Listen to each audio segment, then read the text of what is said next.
こんにちは。チベットテレビのテストもです。チベット This Week ではチベットやダライラマ法そして中央チベット政権に関する1週間のニュースをお送りします。それではまずヘッドラインを見ていきましょう。中国の裁判所はチベットの人権活動家コンブキ氏の他査公安局に対する訴訟を棄却しました。国連加盟国は国連総会で新疆ウイグル自治区とチベットにおける人権侵害に関する共同声明を発表しました。ペンバシン主席大臣はデリでのチベットの未来を描くと題したセミナーで講演しました。ペンバシン主席大臣とドマツリンテカン副議長はアメリカの国際チベット支援キャンペーンメンバーと面会しました。チベット亡命議会代表団はパリとスイスでチベット問題を提唱しました。チベット子ども村のアパ TCB は創立64周年を祝いました。情報国際関係省はバンガルールでインド・チベット関係に関する青年向けの研修及びシンポジウムを終了しました。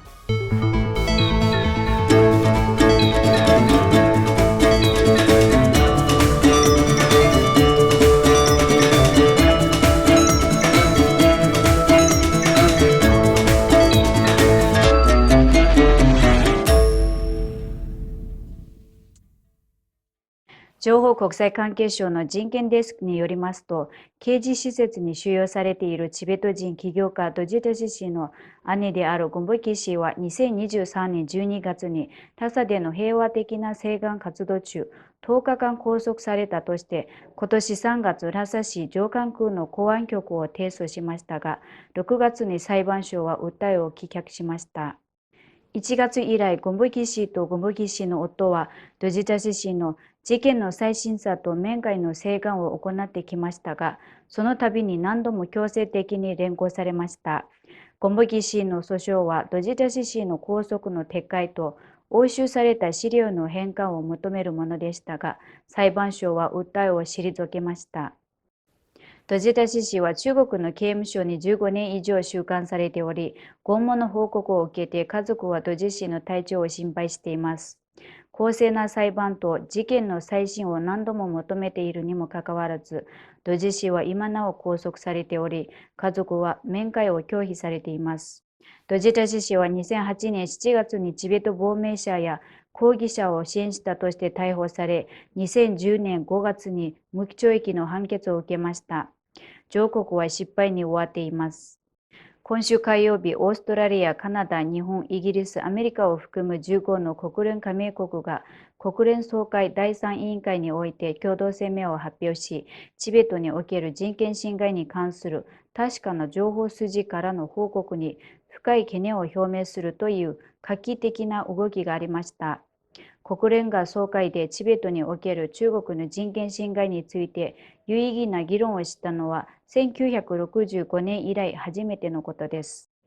オーストラリアのジェームズ・ラーセン大使は16カ国を代表して国連総会の第3委員会で共同声明を発表し、東トキスタンとチベットにおける人権侵害に深刻な懸念を表明しました。声明はチベットにおける恣意的拘束、強制労働、家族の分離、文化的抑圧など広範囲にわたる人権侵害を強調しました。また中国に対し国際的な人権に伴う義務を遵守し、恣意的に拘束されているすべての人々を解放し、国連監視団が独立した立場で両地域に立ち入れることを認めるよう求めました。Chair, as with our concerns for the situation in Xinjiang, we are also seriously concerned about credible reports detailing human rights abuses in Tibet.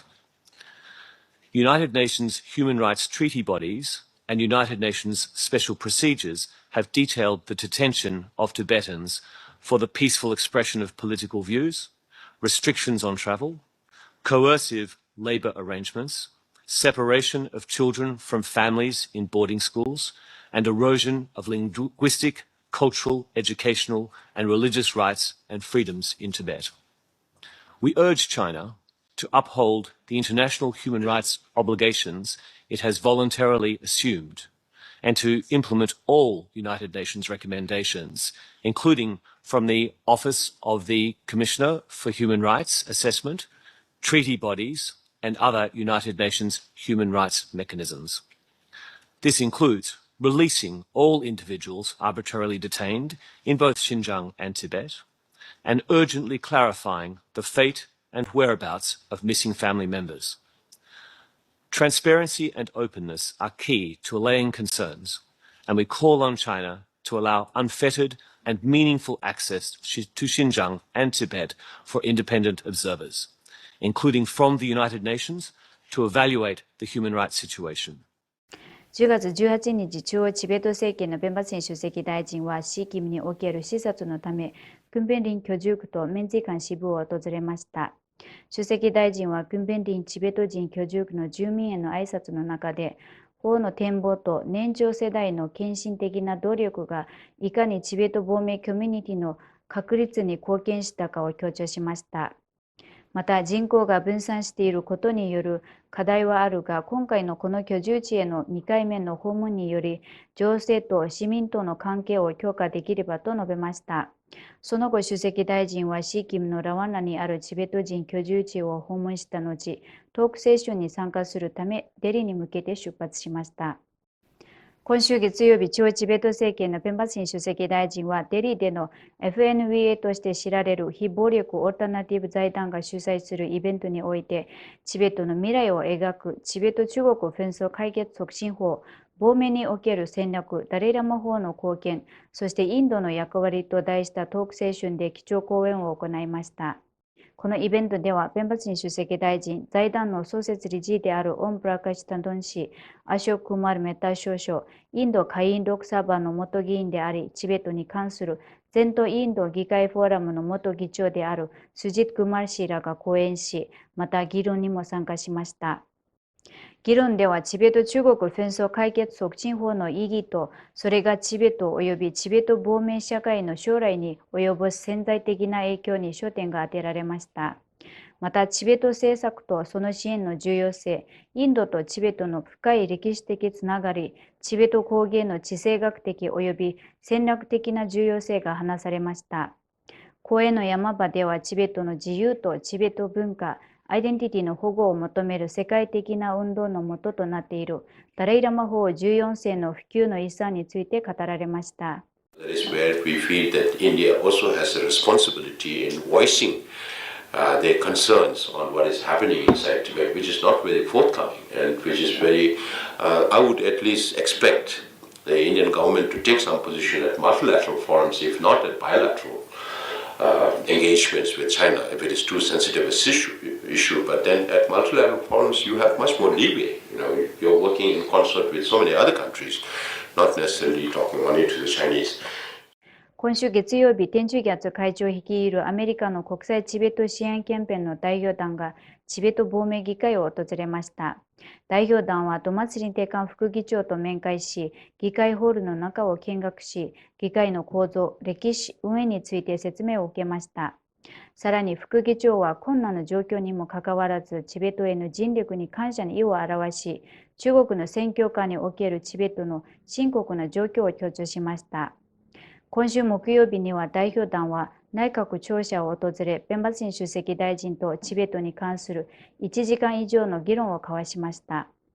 ゲシアントン・リンジェン・ギャツェン議員、ロプサン・ギャツォ・シタル議員、天神・チュンジン議員を含むチベット亡命議会代表団が10月19日、ジュネーブにて欧州での人権擁護活動を開始しました。代表団はジュネーブ代表議会のセドリック・ジャン・ヌレ氏、スイス国民議会議員のニコラ・ワルダ氏など、スイスの政府関係者と面会し、チベットの深刻な人権問題やチベット国内の状況について話し合い、スイスと中国の貿易に関する協議にチベット問題を含めるよう求めました。また代表団は国連加盟国の代表部や特別報告者の事務局と非公の会合を開き、チベットに関する最新情報を共有するとともに、中国に責任を問うことの重要性を強調しました。今週火曜日にはミシェル・ティーラアメリカ大使と会談し、国連の普遍的定期審査においてチベットを支持してくれたことに感謝を述べ、さらなる人権擁護活動について話し合いました。代表団にはティネチュキ代表と国連人権擁護担当官のプンツォクトプキャ氏が同行しました。同時に10月20日、下新川管理議員、釣り案件議員、天津ジグダル議員、トゥプテンギャツ議員らを含むチベット亡命議会代表団は、パリでヨーロッパでのチベット人権擁護活動を開始しました。代表団はチベットの終末学校を訪問し、義明美術館がチベットをヒマラヤの世界に改名したことに抗議する Student for Free Tibet の抗議活動に参加しました。その後、フランスチベット協会主催の集会に出席しました。代表団は臨時中電代表とトゥプテンツリン調整官の同行のもと、フランスのトーマ・ピアンナ人権副大使をはじめとするフランス政府関係者と面会し、チベットの現状について協議しました。また、チベットという名称を存続させていることで高く評価されているケブランリ美術館を訪れ、義明美術館の情報を収集しました。さらに、フランス外務省アジア太平洋局長のブノワ・ギデ氏とも会談しました。火曜日、代表団はパリ11区のフランソワ・ウーグラン区長と面会し、チベットの民主主義やフランスでのチベット人が直面している問題について話し合いました。また、ジャーナリストのサイモン・ルプラト氏とアムネスティ・インターナショナルの代表者、フランス上院チベット支援グループのメンバーとも面会し、チベット問題や人権に関する議論を交わしました。今週水曜日、ダラムサラのチベット子ども村アパ TCB は創立64周年を記念し、亡命中のチベット人の子どもたちの教育と福祉に対する60年以上にわたる揺るぎない尽力を祝う式典を開催しました。このイベントにはサムドリンボチ居住が主賓として出席し、チベット亡命議会のケンポスナムテンベル議長、タラムドマチャンラ文部大臣、その他の中央チベット政権の職員や非政府組織の代表者が集まりました。TCB のエゼキュティブディレクターであるソナムスチ氏が歓迎の挨拶を行い、年次報告書を発表しました。その後、ドイツの国際チベットキャンペーンの創設者であるアンダーソン博士がチベットの子どもたちを教育する上での TCB の重要な役割について見解を述べました。タラムドマチャンラ文部大臣は挨拶の中で TCB の設立について簡単に説明し、孤児や栄養失調に苦しむチベットの子どもたちが亡命初期に直面した課題を強調しました。続いて、ケンポスナムテンベル議長とサムドンリンボチ居住が演説を行い、20年間勤務した TCB のスタッフに対して功労賞を授与しました。超チベット政権の情報国際関係省は10月18日にダライラマ高等教育研究所で3日間の若者の能力開発と人権擁護研修を終了しました。ビータグインディアとの共同で組織されたこのプログラムは、チベットの問題に対する人権擁護技術を持つ35人のチベットの若者を育成することを目的としています。情報国際関係省のドゥクテンギー氏やチベット亡命議会のチュンベル・トゥクテン議員、ロプサン・ギャズ・シタル議員が指導する研修では、チベットの人権擁護戦略、ソーシャルメディアでの擁護活動、デジタルセキュリティについて焦点が当てられました。研修の後、情報国際関係省はダライラマ高等教育研究所とともに10月19日になぜチベットが重要なのかと題したパネルディスカッションを開催しました。このパネルには情報国際関係省のドゥクテンキー氏や研究者のディチェンパム氏が参加し、チベットの世界的な重要性が強調されました。このイベントには同研究所の学生や教員を含む200人が出席しました。さらに、情報国際関係省ダライラマ高等教育機関国立安全保障センターの主催により、10月20日に MS ラマヤ大学でインド・チベット関係と未来の議論と題したシンポジウムが開催されました。このイベントでは、インド・チベット関係の歴史的及び地政学的側面について議論が行われ、講演者たちはこれらの重要な問題に関する対話の継続を呼びかけました。情報国際関係省は10月21日から23日にかけてバンガルールでチベットアウトリーチプログラムを終了し、複数の大学から約700人の学生が参加しました。ドゥテンキー氏とディチェンパム氏が指導したセッションでは、チベットの人権問題、中央チベット政権の役割、インド・中国関係について取り上げられ、インドの学生たちの間で意識と対話力が高まりました。これで今週のニュースは以上です。チベットテレビをご覧いただきありがとうございます。